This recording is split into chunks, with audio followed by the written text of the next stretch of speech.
prie pagrindinio kelio Šiauliai, tiksliau Bubiai Kelmė, Senųjų Plintų važiuojant. Ir šitą sklypą gali drąsiai vadinti sostu. Šalia gretimos valdos žmogus turi va tokį va krėslą, sostą. Iš rubrikos ką radom miškuose neįprasto. Tai va čia va prie pagrindinio kelio sėdi žmogus savo sostę, stebi pravažiuojančius automobilius, o mes miškakirčiai ten jam prie sosto šalia iškirtom mišką. Dabar paikim keliuku. Va čia iškirtom 0,6 hektaro brandaus juodalksnyno. Čia va sandėliavo medieną. 50 pravažiavo.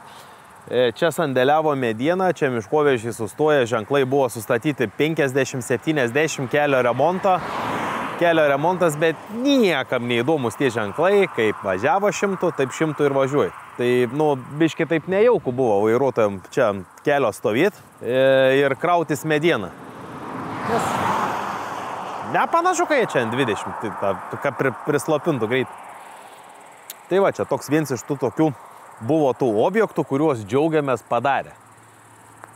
Nes išvežimo kelio kito nėra. Upė, ten negal, vienintelis kelio, ta prasme, vienintelė vieta, kur tu gali sandėliuoti medieną čia.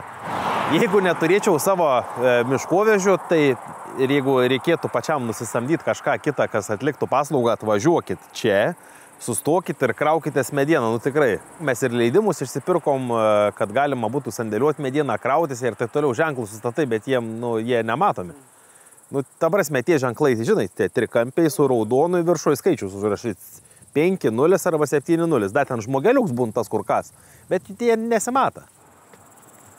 Pavyzdžiui, va, čia, negaliu praeiti.